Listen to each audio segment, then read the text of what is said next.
और भी अन्य तरीकों से उसका विरोध प्रदर्शित किया। आज के वीडियो में हम लोग उससे आगे जो है, ठीक है, कांग्रेस और स्वराज का लक्ष्य कि किस तरह से जो है कांग्रेस ने जो है अब अपना लक्ष्य जो है स्वराज को निर्धारित किया, उसके विषय में पढ़ेंगे।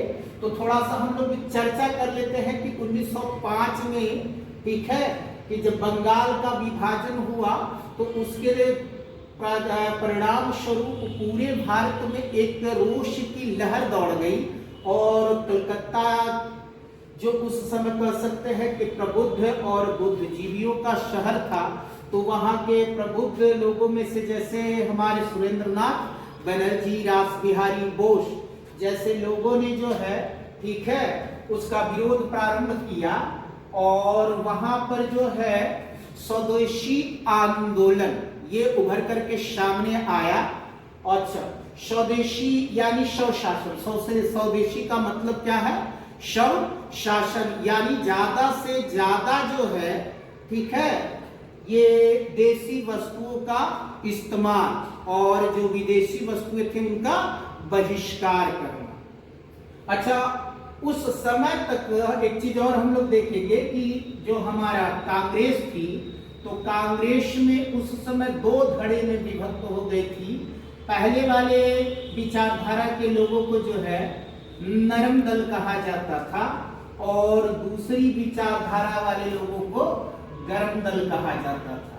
तो उस समय पूरी की पूरी कांग्रेस जो थी वो इन दो धड़ों में विभाजित हो गई थी। कहने का मतलब ये हुआ कि कांग्रेस में उस समय दो तरह की विचारधाराओं वाले लोग थे।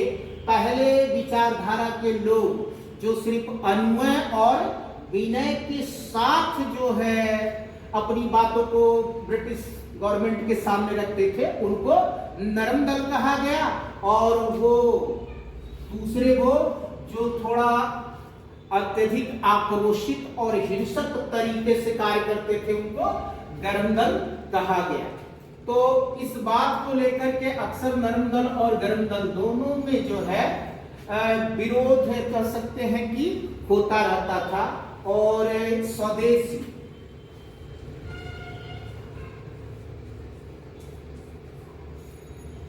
आंदोलन और बहिष्कार, ये जो है 1905 की जो है बंगाल के विभाजन के समय में दो नए जो है कह सकते हैं कि हथियार कांग्रेस को मिले थे। और इस प्रश्न को लेकर भी कि भाई ये जो स्वदेशी हमारा जो थीम है, क्या ये जो है पूरे भारत में लागू होना चाहिए या कुछ राज्यों में ही इसका प्रयोग होना चाहिए? तो इनके बीच इस बात को लेकर भी मतभेद था, ठीक है। नरम दल बस ये चाहते थे कि जो स्वदेशी आंदोलन है, तो इन जैसे तरीकों का जो प्रयोग है वो विशेष परिस्थितियों में ही करना चाहिए, हर समय जो है इसका प्रयोग उचित नहीं है। और वे लोग जो है इसको सिर्फ कलकत्ता या बंगाल तक ही सीमित रखना चाहते थे, जबकि जो गर्म दल वाले थे वो चाहते थे कि जो है ये स्वदेशी और जो बहिष्कार का कार्यक्रम है इसको व्यापक स्तर पर पूरे भारत में क्या किया जाए, लागू किया जाए। अच्छा,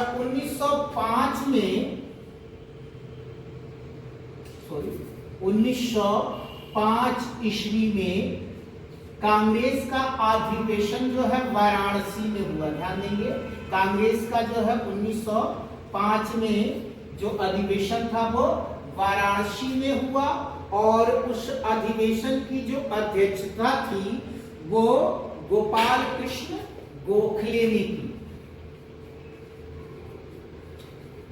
तो 1905 ईस्वी के कांग्रेस के वाराणसी अधिवेशन की जो अध्यक्षता थी किसने की? गोपाल कृष्ण गोखले ने की। और गोपाल कृष्ण गोखले ये उदारवादी व्यक्ति थे, ठीक है। तो इस तरह से यहाँ पर इनकी अध्यक्षता में इनका जो गतिरोध था और बढ़ता गया और फिर जो है 1906 ईस्वी में, तो 1906 ईस्वी में कांग्रेस का जो अधिवेशन था, ठीक है, वो कलकत्ता में हुआ। ध्यान देंगे 1906 ईस्वी में कांग्रेस का जो है अगला अधिवेशन कहाँ हुआ, कलकत्ता में हुआ। और इस अधिवेशन की जो अध्यक्षता थी वो दादा भाई नौरोजी ने की। और दादा भाई नौरोजी के विषय में आप लोगों को पता होगा, इन्हें जो है grand old man of India कहा जाता है। दादा भाई नौरोजी को grand old man of India कहा जाता है। और ये जब कलकत्ता का अधिवेशन हुआ तो उस समय जो है नरम दल वालों और गर्म दल वालों के बीच का जो कह सकते हैं कि विरोध था, या इनके जो है मतों में यानी आपस में जो समन्वय था वो पूरी तरह से जो है बिगड़ गया। और इनके बीच में अब विरोध पूरी तरह से जो है उतर करके सामने आया। और इसका नतीजा ये हुआ कि आगे चल करके कांग्रेस का विभाजन हुआ। तो उसकी चर्चा हम लोग बाद में करेंगे। सबसे पहले हम इस पर बात कर लेते हैं 1906 ईस्वी में जो कलकत्ता में कांग्रेस का अधिवेशन हुआ, जिसकी अध्यक्षता किसने, दादा भाई नौरोजी ने की थी। और इसी अधिवेशन में जो है, ठीक है, कांग्रेस ने जो है अब अपना लक्ष्य क्या किया, स्वराज्य की प्राप्ति निश्चित किया। अब ध्यान देंगे यहाँ पर ये जो स्वराज्य है इसके जो मायने हैं उस समय अलग थे। अच्छा, यहाँ पर स्वराज का जो मतलब था कि जिस तरह से कनाडा और अमेरिका जो उस समय ब्रिटिश या कह सकते हैं कि अंग्रेजों के अधीन थे या उनकी कॉलोनी या उपनिवेश थे, तो जिस तरह की स्वतंत्रता उनको प्राप्त थी तो ये लोग भी जो है उस तरह की स्वतंत्रता की मांग कर रहे थे। तो यहाँ पर ध्यान देंगे कि इनका जो स्वराज था, ठीक है, उसकी मीनिंग उस समय थोड़ी अलग थी। ध्यान देंगे 1906 ईस्वी का जो कलकत्ता अधिवेशन था कांग्रेस में, जिसकी अध्यक्षता दादा भाई नौरोजी ने की थी, तो इस अधिवेशन में जो है अब कांग्रेस का जो लक्ष्य था वो स्वराज्य की प्राप्ति थी। और जैसा कि हमने आपको बताया कि स्वराज्य का वहां पर जो मतलब था कि ये पूर्ण स्वतंत्रता नहीं चाहते थे, बल्कि जो है जिस तरह का जो है औपनिवेशिक स्वशासन जो है कनाडा और ऑस्ट्रेलिया में था, तो बस उसी तरह के ये भी जो है भारत में औपनिवेशिक शासन की मांग कर रहे थे। अच्छा, इसके बाद जो है हम लोग थोड़ा सा चर्चा करेंगे कि 1906 में, ठीक है, जब दोनों के बीच में गतिरोध बहुत बढ़ गया तो उसका नतीजा जो है कांग्रेस में विभाजन के रूप में आया। तो चले इसके विषय में हम चर्चा करेंगे। तो फिर 1907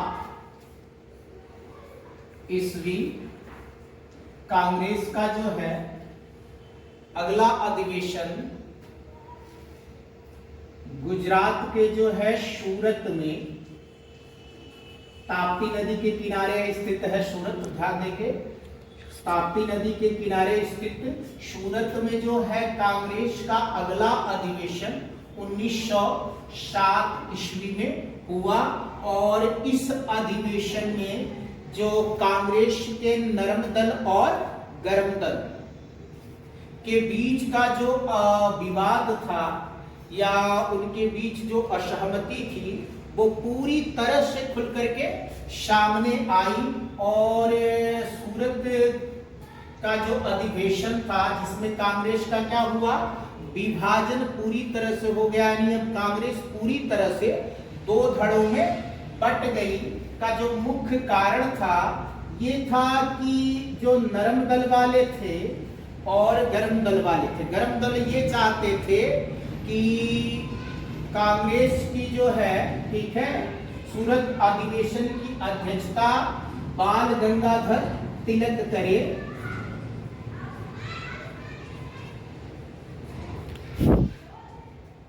बाल गंगाधर तिलक।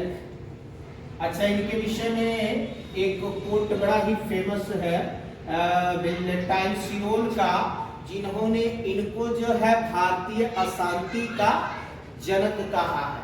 तो इस तथ्य को भी आप लोग जो है बिल्कुल नोट कर लेंगे कि तिलक को भारतीय अशांति का जनक किसने कहा है, तो वेलेंटाइन सिरोल ने कहा है, ठीक है।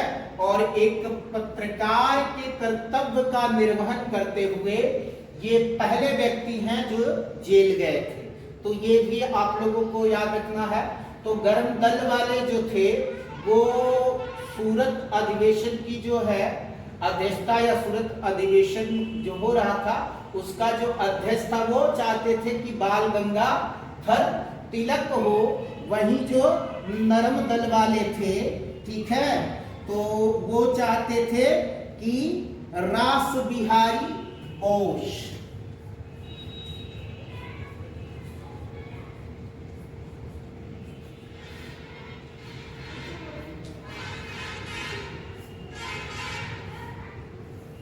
हाँ, तो ध्यान देंगे, गर्म दल वालों की तरफ से वो बाल गंगाधर तिलक को अपना अध्यक्ष बनाना चाहते थे और नरम दल वाले रास बिहारी बोस को जो है अध्यक्ष बनाना चाहते थे।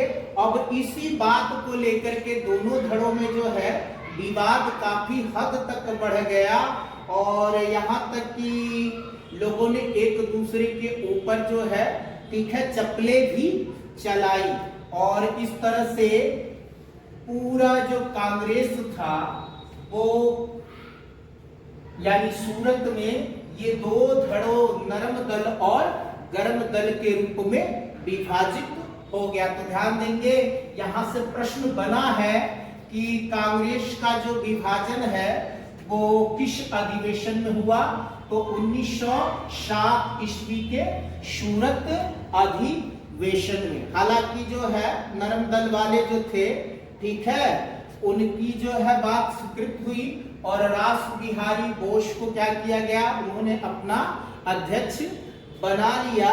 लेकिन जो गर्म दल वाले थे, ठीक है, ये उस समय भारत में इनको बहुत ज्यादा लोकप्रियता मिली हुई थी। लोग इनको क्या कर रहे थे, पसंद कर रहे थे और इसका नतीजा ये हुआ कि अब जो है ब्रिटिश सरकार जो है इनका दमन करने लगी और एक एक करके जो है गर्म दल के जो भी प्रमुख नेता थे उनको गिरफ्तार करने लगी। और इसी क्रम में उन्होंने सबसे पहले, ठीक है, लाला लाजपत राय को जो है 1907 में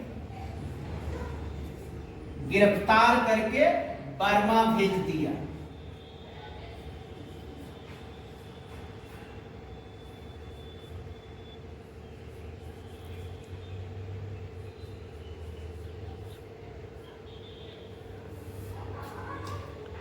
क्योंकि गर्म दल वालों की जो लोकप्रियता थी, ठीक है, तो वो क्या हो रही थी, बढ़ती जा रही थी और इससे जो है ब्रिटिश या अंग्रेजी सरकार थोड़ी सी सशंकित या भयभीत हो गई। इसलिए इन्होंने क्या किया, गिरफ्तार कर लिया और फिर 1908 को भी जो है बाल गंगाधर तिलक को गिरफ्तार कर लिया गया और इनको जो है 6 साल के लिए बर्मा निर्वासित कर दिया गया। तो इस तरह से, ठीक है, हम देखते हैं कि कांग्रेस का जो सूरत अधिवेशन था उस अधिवेशन में जो है हमारी कांग्रेस जो है दो धड़ों में नरम दल और गर्म दल में क्या हो गई, विभाजित हो गई। अच्छा, ठीक है दोस्तों, तो इसके बाद एक छोटा सा तथ्य और हम लोग उसके विषय में चर्चा कर लेंगे।